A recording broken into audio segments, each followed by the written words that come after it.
Hello everybody, कैसे हैं आप सब। मेरा नाम कार्तिक कौशिक है और आपका द केसी नंदन एकेडमी में स्वागत है। आज की जो हमारी क्लास चलेगी वो चलेगी कंसिडरेशन के ऊपर। देखिए, यूनिट 2 में आपके दो टॉपिक आते हैं। एक आपका कंसिडरेशन की बात करता है और दूसरी बात करता है आपका नेचर ऑफ माइनर्स एग्रीमेंट की यहाँ पे बात करता है।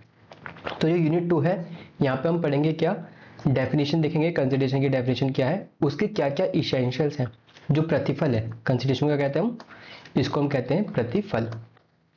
ठीक है, तो इसकी क्या परिभाषा है, इसकी क्या क्या इसेंशियल्स है, तत्व हैं इसके, वो देखेंगे किन से मिलकर प्रतिफल बनता है।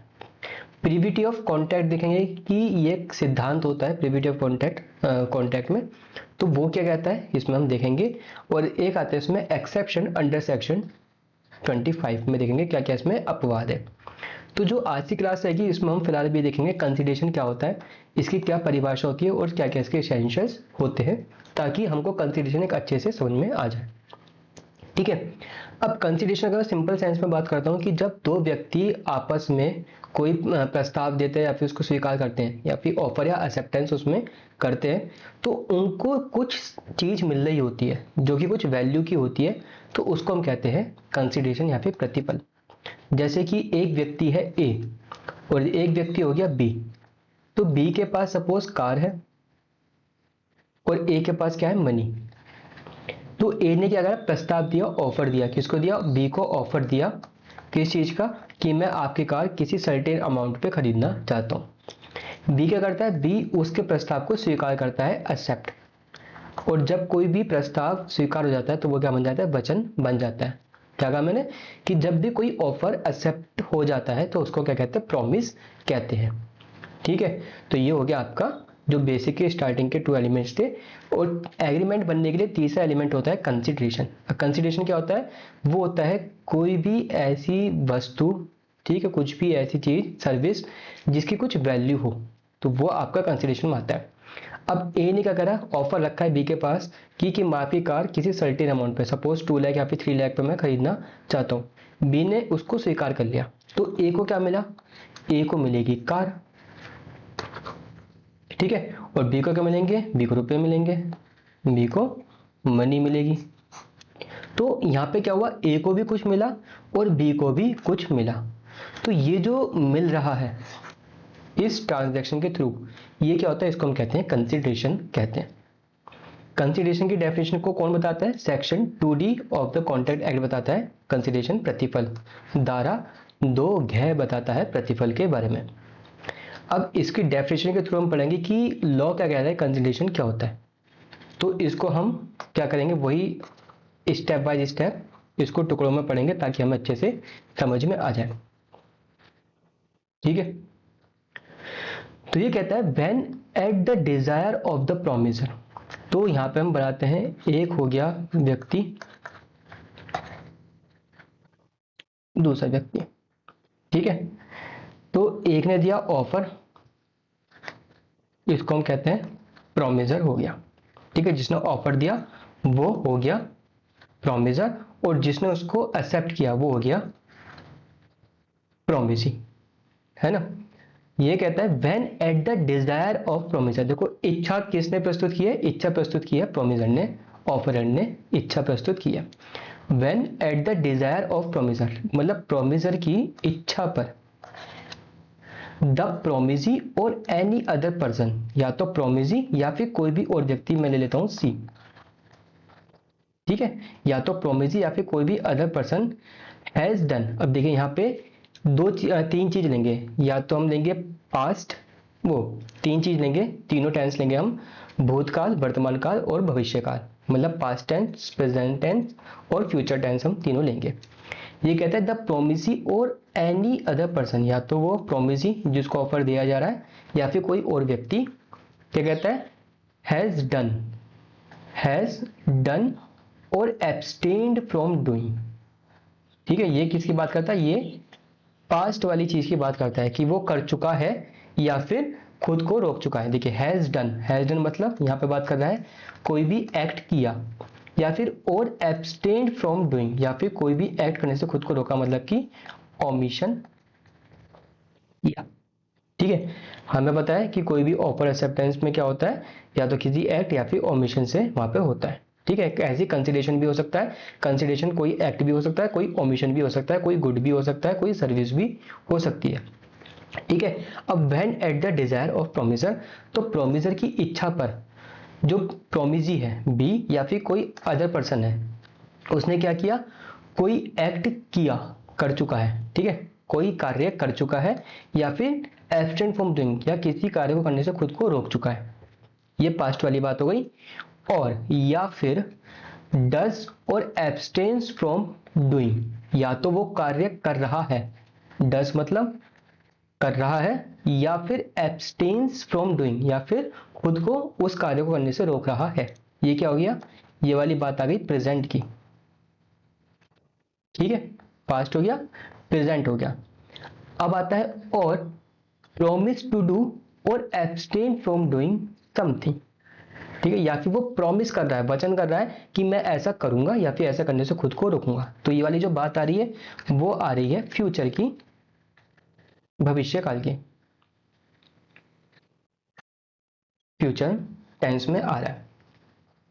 ठीक है, क्या कहता है, when at the desire of promisor, promisor की इच्छा पे जो आपका प्रोमिजी है या फिर कोई अन्य व्यक्ति जो है वो क्या कर रहा है, कोई कार्य कर चुका है या फिर करने से रोकता है। पास्ट में हो गया, कर रहा है या करने से रोक रहा है, प्रेजेंट में हो गया, वर्तमान में हो गया, करे, वचन करता है कि करेगा या फिर करने से रोकेगा। तो वो क्या गया, वो आपका फ्यूचर की, भविष्य की यहाँ पे बात कर रहा है। यहाँ तक हो गई। सच एक्ट और एब्स्टिनेंस, तो वो जो कार्य है, जो कर रहा है या कर चुका है या फिर करेगा, या फिर वो जो खुद को करने से रोक रहा है, रोक चुका है या फिर रोकेगा, वो क्या कहता है, is called a consideration for the promise. उसी चीज को हम कहते हैं प्रतिफल, कहते हैं कंसिडरेशन हम कहते हैं। ठीक है, तो अब इसी चीज पे हम किसी भी केस में आके देखते हैं। सपोज हमने कार वाला एग्जाम्पल दिया, तो ए की इच्छा पर बी ने क्या करा, कोई कार ए को दी, या फिर कार ए को दे चुका था तो उसके पैसे वो ले रहा है ना। तो ए ने बी को कार दी, या फिर कार को किसी और व्यक्ति को बेचने से खुद को रोका। ठीक है, तो ये सब क्या गया, ये ऐसा कंसिडरेशन हो गया। ठीक है, when at the desire of promisor the promisee और एनी अदर पर्सन, जो एनी अदर पर्सन है वो इसका एक तरह से एजेंट हो गया। सपोज जैसे कि इसका टीनेंट हो गया, जो कि बी के अंडर आ रहा हो, उसकी बात हो रही है, या फिर अदरवाइज भी हो सकता है।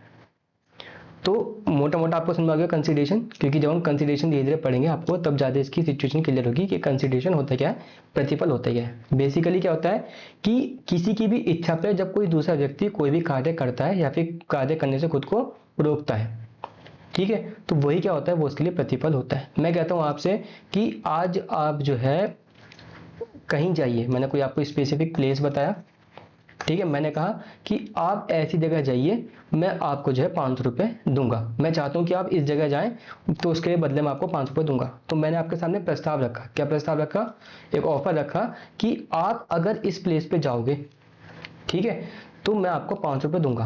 अब आपको ऊपर है कि आप उसको हाँ करें या फिर ना करें। आपने हाँ करा तो क्या हो गया, वो हमारे बीच में कॉन्ट्रैक्ट बन गया।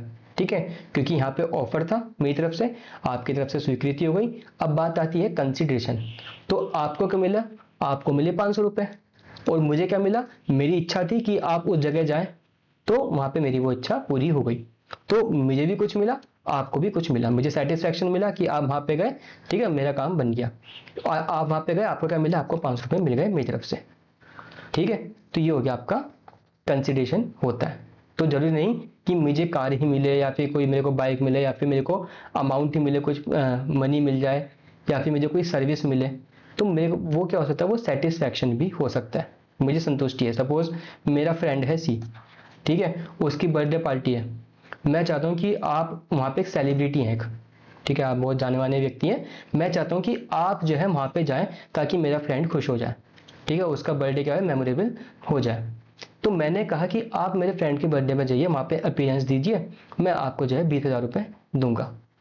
बस आपको अपीयर होना है, वहाँ पर सबको हाई हेलो करना है, आप चाहे उसके बाद आ सकते हैं। ठीक है, मेरे को संतुष्टि जाएगी, मैंने अपने दोस्त के लिए कुछ किया है, तो मेरी वो संतुष्टि पूरी हो गई, आपको जो 20,000 रुपये मिल गए। ठीक है, तो ये हमारे पीछे क्या हुआ, कॉन्ट्रैक्ट हो गया है। तो ऐसे ही होता है आपका प्रतिफल।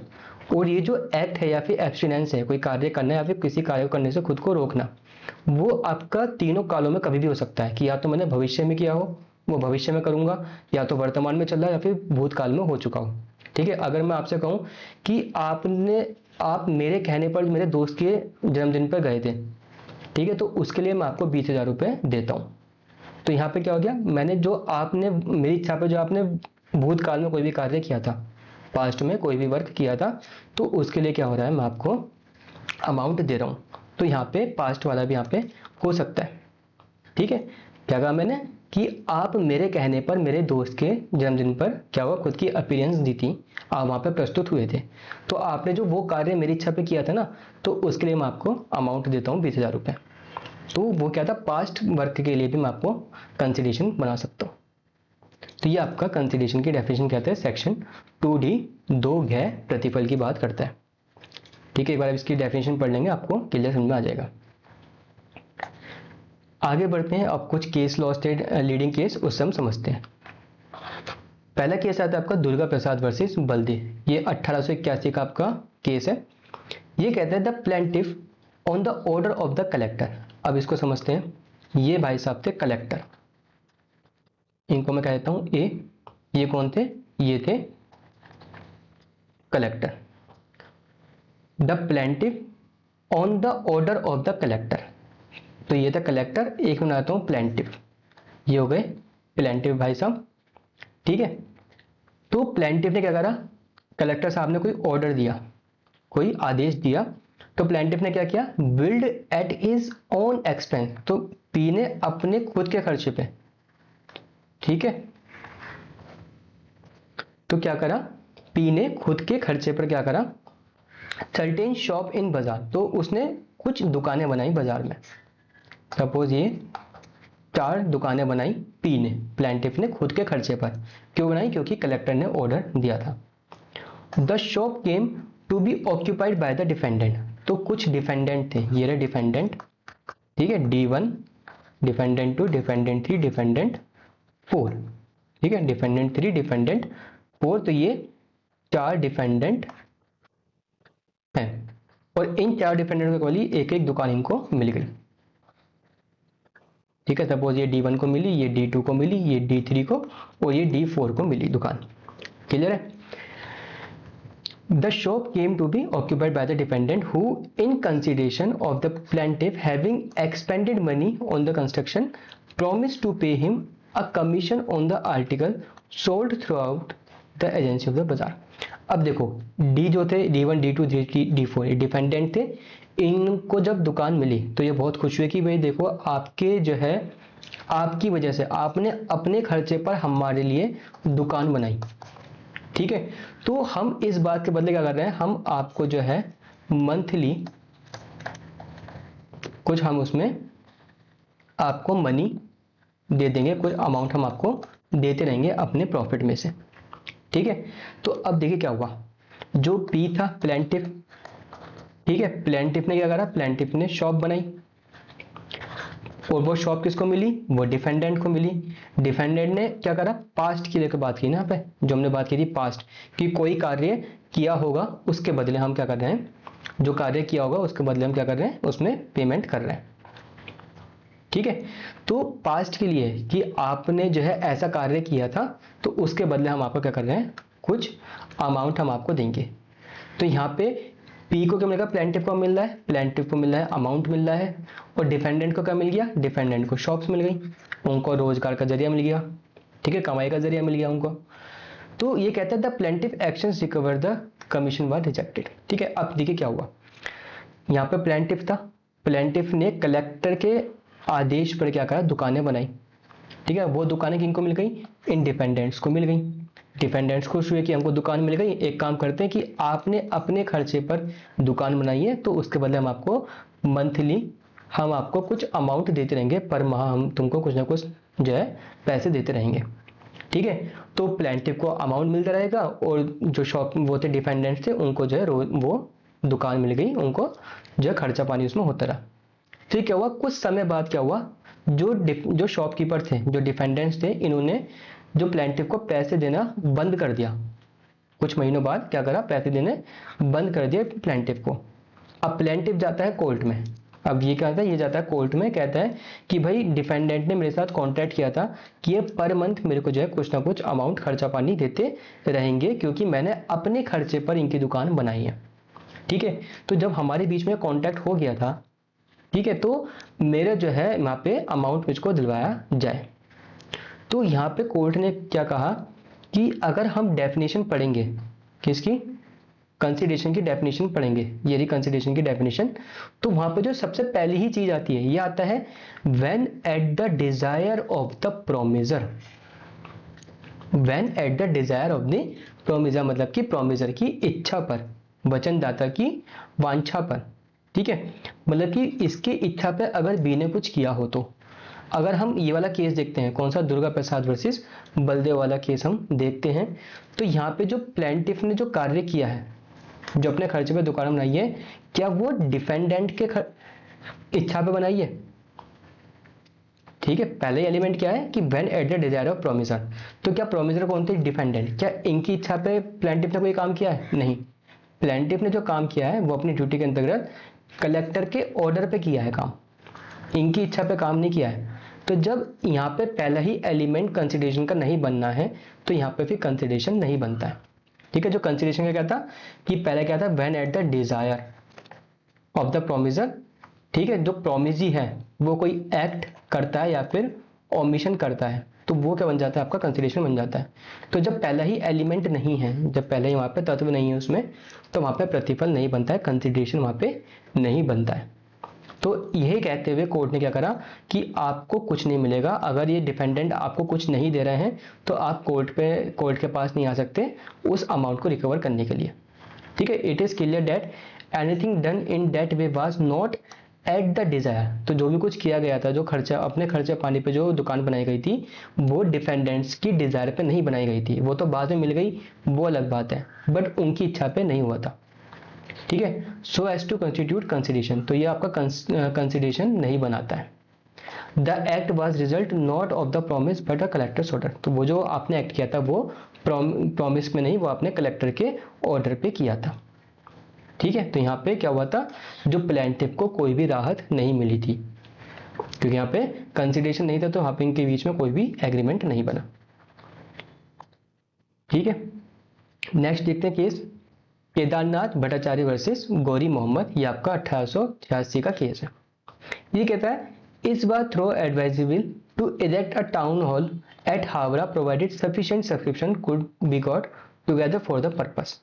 ठीक है, तो यहाँ पे क्या सोचा गया कि एक टाउन हॉल पे क्या करते हैं, एक जो है टाउन हॉल इरेक्ट करते हैं, कहाँ पे, हावड़ा में। तो एक जगह है हावड़ा, ठीक है, तो वहां पे एक टाउन हॉल बनना था,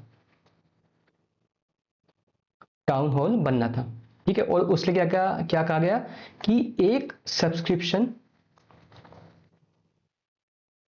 वहां पे ले लिया जाए, मतलब कि चंदा वहां पे इकट्ठा किया जाए। अगर चंदा इकट्ठा हो जाता है तो हम टॉल हाउस बनाना स्टार्ट कर देंगे। ठीक है, फॉर द पर्पस। ठीक है, ये कहते हैं to this end the commissioner of Howrah municipality set out to work to obtain necessary fund by public subscription. ठीक है, तो जो वहां का जो हावड़ा का जो कमिश्नर था, क्या क्या किया उसने, set out to work to obtain, तो जो सब्सक्रिप्शन था उसको ऑब्टेन करने के लिए काम शुरू कर दिया कि अपना चंदा इकट्ठा हो जाए, उसके लिए कार्य शुरू कर दिया। The defendant was a subscriber. तो सपोज एक व्यक्ति था, ये क्या हो गया, ये टाउन हॉल वाले हो गए जिनको टाउन हॉल खड़ा करना है, और ये हो गया आपका डिफेंडेंट। ठीक है, डिफेंडेंट जिसके खिलाफ केस लाया जाएगा, अभी हम उसकी बात कर रहे हैं, ये आम नागरिक है। ठीक है, the defendant was a subscriber to his fund for ₹100। तो इसने कहा कि मैं 100 रुपये दे दूंगा, है ना, having signed his name in the subscription book for that amount on the faith of the promise subscription of the plaintiffs enter into a contract with the contractor for the purpose of building the hall, but the defendant failed to pay the amount and contended that there was no consideration for his promise. He was however held liable. ठीक है, अब देखिए इस वाले case में फिर समझते हैं क्या कहता है कि ये जो कमिश्नर था, कमिश्नर ने क्या कहा, वहां पे जो टाउन, वो हावड़ा जगह थी, वहां पे एक टाउन हॉल बनना था। तो कमिश्नर ने कहा कि एक काम करते हैं, सब्सक्रिप्शन ले लेते हैं ठीक है, मतलब कि चंदा इकट्ठा कर लेते हैं। अगर वहाँ पे हमें सफिशिएंट अमाउंट मिल जाता है तो हम उसका टेंडर दे देंगे ताकि वो टाउन हॉल बन सके। तो उसके लिए काम शुरू किया गया। सबसे पूछा गया कि आप कितना कितना अमाउंट दे सकते हो, अभी मत दो बट बाद में दे देना, बट कितना कितना अमाउंट दे सकते हो आप एक बार उसको बता दीजिए।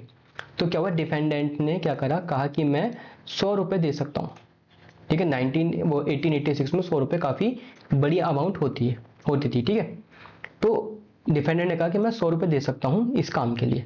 ठीक है, और उसके बाद डिफेंडेंट ने यहाँ पे साइन कर दिया सब्सक्रिप्शन पे। जब कलेक्टर ने देखा कि भैया हमारे पास इतना सारा फंड हो जाएगा, तो इसी प्रॉमिस पे क्या करा, कलेक्टर ने जो है टेंडर दे दिया। किस चीज़ के लिए, टाउन हॉल बनाने के लिए कॉन्ट्रैक्ट दे दिया कि आप जाओ कॉन्ट्रैक्ट बना लो। ठीक है, फिर बाद में क्या हुआ, ये सब गए डिफेंडेंट के पास जब पैसों की जरूरत पड़ी कि लाओ आपने जो सब्सक्राइब किया था उतना अमाउंट हमें दे दो। डिफेंडेंट ने पैसे देने के लिए मना कर दिया कि भैया मैं नहीं दे रहा हूँ, हमारे बीच में कोई भी कंसिडरेशन नहीं है। ठीक है, तो यहाँ पे क्या हुआ, कोर्ट ने कहा कि देखिए जो आपकी डिजायर है, अगर हम कंसिडरेशन की डेफिनेशन देखते हैं कि when at the desire of promisor, promisor कौन हो गया आपका, डिफेंडेंट, कि आपकी डिजायर पे, देखिए आप इच्छा रखते थे कि टाउन हॉल इरेक्ट हो। देखिए आइडिया भला हमारा था, बट हमने आपसे पूछा कि क्या आप बनवाना चाहते हो, तो आपकी इच्छा थी कि हाँ ठीक है टाउन हॉल बन जाए। तो आपकी इच्छा पर, ठीक है, द प्रोमिसी और एनी अदर पर्सन, तो वहां पे जो कलेक्टर था और जो जिसको कॉन्ट्रैक्ट दिया गया था उसने क्या किया, कोई कार्य करना शुरू कर दिया, मतलब कि वो टाउन हॉल बनाना शुरू कर दिया। ठीक है, तो आपकी इच्छा पर, आपके भरोसे पे हमने क्या करा, आपकी इच्छा के भरोसे पे हमने टाउन हॉल बनाना शुरू कर दिया। आपकी जो है सब्सक्रिप्शन पे हमने एक कार्य करना शुरू कर दिया। क्या करना शुरू कर दिया, टाउन हॉल बनाना शुरू कर दिया। तो इस वजह से क्या हो गया, यहाँ पे कंसिडरेशन की जो है कंडीशन फुलफिल हो रही है ना। तो जब कंडीशन फुलफिल हो रही है कंसिडरेशन की, तो यहाँ पे क्या हुआ, कंसिडरेशन माना गया। और इसी वजह से क्या हुआ, जो जिस व्यक्ति ने सब्सक्रिप्शन के लिए कहा था कि मैं 100 रुपये दूंगा, तो फिर उसको बाध्य किया गया कि अब आप 100 रुपये यहाँ पे दोगे, उसको फिर वहां पे लायबिल ठहराया गया। People were asked to subscribe knowing the purpose for which money was to be applied. तो लोगों से पूछा गया था कि भाई आप कितना पैसा दे सकते हो, उनको बताइए कि आपका पैसा कहाँ लगेगा। ठीक है, the act of plaintiff in entering into a contract with the contractor was done at the desire of the defendant. ठीक है, तो जो प्लेंटिफ था, जो कलेक्टर था, उसने जो कॉन्ट्रैक्टर के साथ जो कॉन्ट्रैक्ट किया है टाउन हॉल बनाने के लिए, वो किसके डिजायर पे किया था, वो प्लेंटिफ के डिजायर पे किया था। ठीक है, और उसके भरोसे पे किया था। So as to constitute consideration within the meaning of 2D। तो कोर्ट ने कहा कि यहाँ पे प्रतिफल बनता है और जो है डिफेंडेंट को 100 रुपये देने पड़ेंगे। ये था आपका केदारनाथ भट्टाचार्य वर्सेस गौरी मोहम्मद का केस। ठीक है, एक नोट आता है, एक लीगल मैगजिम है लॉ में जिसको हम कहते हैं क्विड प्रो क्यू, इसको हम कहते हैं, ये लैटिन मैगजिम से। ठीक है, लैटिन क्या है, प्राचीन भाषा है। ठीक है, तो काफ़ी इंग्लिश से पहले आपकी लैटिन लैंग्वेज चलती थी। तो वहाँ की एक कोट है, वहाँ पे मैगजिम है, कहावत है, वो कहता है क्विड प्रो क्यू। इसका मतलब क्या होता है, समथिंग इन रिटर्न, कि बदले में कुछ मिलना चाहिए। अगर मैं आपको कार दे रहा हूँ तो उसके बदले मुझे कुछ ना कुछ मिलना चाहिए, भले ही मेरे को कोई गोल्ड रिंग मिल जाए या फिर कोई बेशकीमती डायमंड मिल जाए, या फिर आप मेरे लिए कुछ भी कर रहे हो, तो कुछ ना कुछ रिटर्न में मिलना चाहिए। तो क्विड प्रो क्यू का मतलब क्या होता है, समथिंग इन रिटर्न, कुछ बदले में मिले। ठीक है, which shows the significance of the consideration in the formation of the contract. तो यही क्या करता है, ये कंसिडरेशन के प्रतिफल की एक महत्वता बताता है, किसमें, कॉन्ट्रैक्ट में। If any agreement is formed without any consideration, then notwithstanding there is a proposal and acceptance to that proposal, the agreement will be stand void. अब भले ही किसी एग्रीमेंट में प्रपोजल हो, प्रस्ताव हो, या फिर उसकी स्वीकृति हो, एक्सेप्टेंस हो, अगर प्रतिफल नहीं है तो क्या होगा, वो शून्य हो जाएगा। देखिए हमने पता है कि जो एग्रीमेंट है किस किस से मिलकर बनता है, 3 चीज से मिलकर बनता है। वो होता है आपका ऑफर, एक्सेप्टेंस और कंसीडरेशन। तो इनमें से अगर एक भी चीज गायब हुई, अगर एक भी इसमें तत्व अनुपस्थित रहा, तो क्या होगा, आपका एग्रीमेंट नहीं बनेगा। वही बात कहता है आपका ये कि अगर कंसीडरेशन नहीं होगा तो भले ही उसमें ऑफर या फिर एक्सेप्टेंस हो, वो आपका क्या हो जाएगा, शून्य हो जाएगा आपका करार। Also, to make the agreement valid, it is necessary to have a valid and lawful consideration. और कंसिडरेशन सिर्फ कंसिडरेशन होना जरूरी नहीं है, उसका जो है वैलिड, वैध या फिर वो उसका क्या कहते हैं, उसका विधि पूर्वक वो होना चाहिए, ठीक है, गैर कानूनी नहीं होना चाहिए वो. Where on one side section 23 talks about the legality of the consideration, on the other side section 25 talks about the nature of agreement which does not have any consideration. तो देखिए जो कंसिडरेशन की बात होती है, जो सेक्शन 23 है और सेक्शन 25 है, तो जो सेक्शन 25 है वो कहता है कि अगर कंसिडरेशन नहीं हुआ तो आपका जो करार होगा वो क्या होगा, शून्य हो जाएगा, उसका कोई अस्तित्व ही नहीं होगा, है ना. तो जहां एक तरफ सेक्शन 25 बताता है कि कंसिडरेशन जो है होना कितना जरूरी है, अगर कंसिडरेशन नहीं हुआ तो सब चीज क्या खत्म मानी जाएगी, कोई भी करार नहीं माना जाएगा. वहीं सेक्शन 23 बताता है कि लीगैलिटी ऑफ कंसिडरेशन, कि अगर कंसिडरेशन आप रख रहे हो तो वो क्या करो, आप विधिपूर्ण वहां पे कंसिडरेशन रखोगे. ऐसा नहीं कि आप ड्रग्स को रखने का कंसिडरेशन या फिर किसी को मारने का कंसिडरेशन रख रहे हो कि मैं तुम्हें 20,000 रुपये दूंगा, आप उस व्यक्ति को मार दो, मैं आपको 10 लाख रुपए दूंगा, आप उस व्यक्ति को मार दो, या फिर मैं आपको 20,000 रुपये दूंगा, आप मुझको ड्रग्स ला के दो, जो कि गवर्नमेंट ने बैन कर रखे हैं. तो कंसिडरेशन का मतलब ये नहीं कि कोई भी कंसिडरेशन रख दो तो वो वैलिड हो जाएगा, वो लीगल भी होना चाहिए. ये कौन बताता है, आपका सेक्शन 23 बताता है, ठीक है. सेक्शन 25 बताता है कंसिडरेशन होना चाहिए, सेक्शन 23 बताता है कि कंसिडरेशन है तो वो वैध होना चाहिए, वैलिड होना चाहिए, ठीक है. तो ये होता है आपका कंसिडरेशन. उसके एसेंशियल्स क्या थे हमने वो डिस्कस किए, और उसके क्या क्या डेफिनेशन थी उसकी वो हमने देखा, ठीक है. तो आई होप आपको समझ में आया होगा. तो मिलते हैं फिर नेक्स्ट क्लास में, ठीक है. Bye bye.